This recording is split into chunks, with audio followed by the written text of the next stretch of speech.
Hi, and welcome back to Weekly Words. My name is Alisha, and this week we're going to look at discrete insults. I like this already. The first phrase is the lights are on, but nobody's home. This phrase means that somebody seems to look aware of whatever is going on around them, but in their head they don't really understand. In a house where you can see in the windows of the house that the lights are on in the house, but there's no one actually inside. It's the same meaning inside someone's head. It means that they're not very smart. In a sentence, my coworker isn't very smart. Well, he's the kind of guy who makes you think the lights are on, but nobody's home. Next, space cadet. I love this phrase. I use this from time to time. Again, doesn't seem to be very aware or very smart or very conscious of what's going on around them. Their head has a lot of space in it, perhaps. So maybe this phrase comes from the expression to space out. I'm a bit of a space cadet sometimes. I just stop thinking about all the things that are happening around me and go somewhere else in my mind for a while.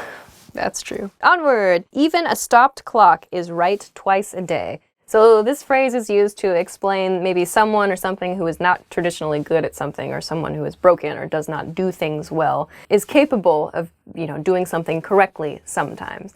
A clock that's broken and doesn't move will, at 2 points in the day, show the correct time on a traditional clock. So a person who, for example, isn't good at playing sports, maybe one day they have a really, really lucky day and they play sports really, really well. You might say, even a stopped clock is right twice a day. He did a great job this afternoon. This is a fun one. Not the brightest bulb in the box. There are a lot of variations on this phrase. Not the sharpest tool in the shed. We changed this one up a little bit too, like not the longest fry in the Happy Meal. Basically, it just means that the person that you're talking about is not the smartest person that you know. It's used to insult their intelligence primarily. If you think about this expression quite literally, to be the brightest bulb in a box of light bulbs would mean, to shine brightly, to be very good at what you're doing.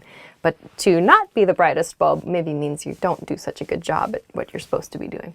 In a sentence, let's see, one of my friends, she's not the brightest bulb in the box. She makes some really strange decisions sometimes.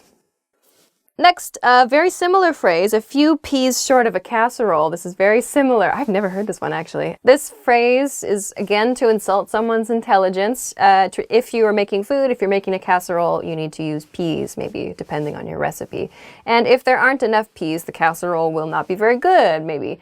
So this means maybe somebody is missing the things that they need in their mind in order to do something correctly. My other friend, Stevens, that guy is a few peas short of a casserole. He should have done some things that he didn't do. Oh, wow, look at all of these. About as sharp as a marble. Well, that's a good one. Only one oar in the water. Ah, my grandfather used to use that. I love that one. These are great. I gotta remember some of these. Dumber than a bag of hammers. Yeah, we're mean. You're clever. Donated his brain to science before he was done with it.